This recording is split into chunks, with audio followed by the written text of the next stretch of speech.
I have been riding my new Zipp wheels for the last 2 weeks, and now I'm ready to share some experiences with the 454 NSWs. My Madone is going under a bit of a wash. It was a bit dirty, so I need to wash it, but right now I have a staggered setup there. 808 NSW at the rear, 454 at the front, and I quite like this setup, but let's talk about the 454 first.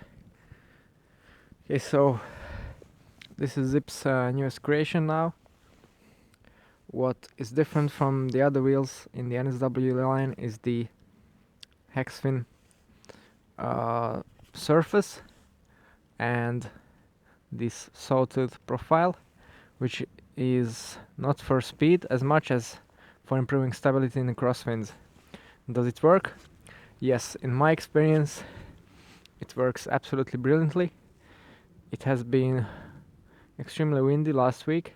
This week it wasn't so bad, but you literally get almost zero feedback from the wind with these wheels on, even though they're quite a deep profile, 53 to 58, kind of undulating a bit. So I think they'll nail their goal with this, and it's a good design.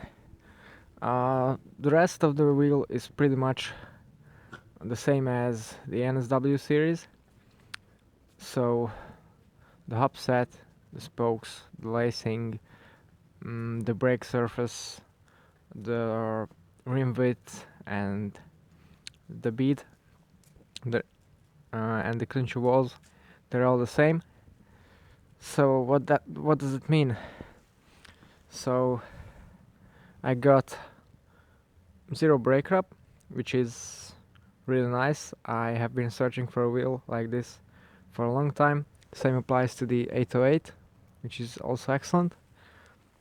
The stopping power and modulation, I love that. Showstopper brake track, fancy name, but it just works. It's extremely impressive in a dry. It's still a carbon rim, so in a wet, not as good as disc brakes, but definitely better than most carbon rims, even though even standard Zipps are extremely good. So as a brake track, one issue I have Corsa Vittoria tires on all of my wheels. They are extremely hard to fit to these wheels at first. If you take them off a couple of times, then it's okay, but the first try is a bit of a pain. Front hub here, what I don't like about this wheelset series, I mentioned it earlier, is the skewer. It looks a bit cheap compared to the rest of the wheel, and it's huge. If you look at it from here, it's just on both sides it's a bit sticking out, so for racing I'm going to change that for something slicker, maybe the old design from my 303s, but it's good enough for training. And then the rear hub also has a feature that I really like. It has this Cognition magnetic pole system. It sounds complicated, but essentially what it does is that it disengages the free hub, so you get less of a drum brake effect when you're coasting, and you don't really notice that at slow speeds, but it's brilliant at high speeds when you're descending, and when you're in the tailwind it works really well. And I think the bike has a more of a hooked up feel in the corners with this hub design. Okay, so that was these were the main features of the wheel.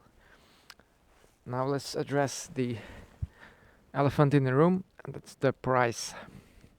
Yeah, these 454s are extremely expensive, around 4,000 euros or dollars or whatever Western currency. So that's very expensive for a wheel set. That's, I think, lightweight wheels territory. Is it worth it?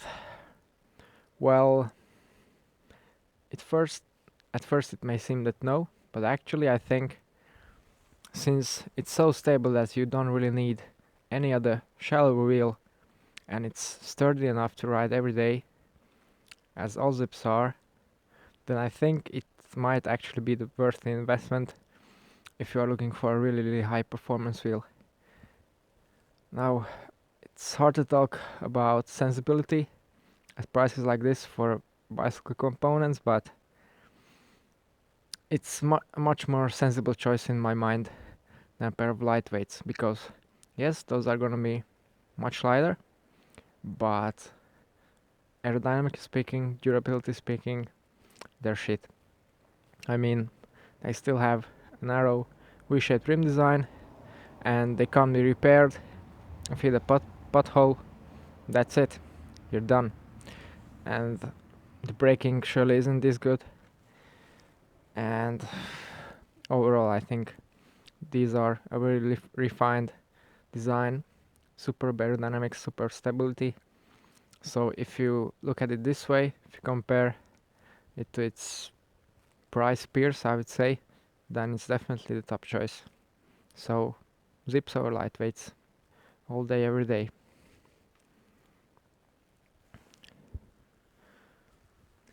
Another thing I would like to point out, of course, these are Clincher Wheels, as all new Zipps are. And as you may have known, I rode tubulars for the last 2 years up to this point until I got these wheels. And I have to say, if someone says that tubulars are better in any significant way, then I have to disagree. Why? I use the same tires I have mentioned previously. This is essentially the same carcass as the tubular tire, just not sewn together, and same latex tube in there, so you get the same grip, the same comfort, same speed, lower rolling resistance because you have no glue in there to create it. I want to try to go even tubeless with this, but that's for another video. And the clincher convenience is just superb. Some people might argue that, oh, you can feel the weight, you can feel the responsiveness, you feel that they're sluggish. No, that's just bullshit. With aerodynamics you can't feel anything, you can just ride the wheels and you look at the data and you see if you went faster or slower, that's it. So from now on I think clinchers for the win. Okay, so this is my quick review on the 454s and a bit of the 808 as well. For racing I think this will be a really good setup. 454 front, 808 rear, because you get bit more of a sail effect and crosswinds with the 808 rear, and it doesn't really affect the handling as much.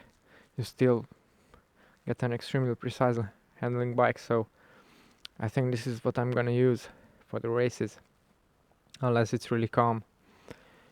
Okay, so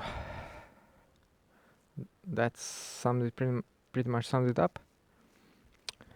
But I'll be sure to keep you updated about the long-term durability of these wheels. If you like to see that and some more cool cycling related stuff, like this for example, look at how smooth these bearings are. Well then, don't forget to subscribe to my channel. For today, that's all. Thanks for watching and see you next time.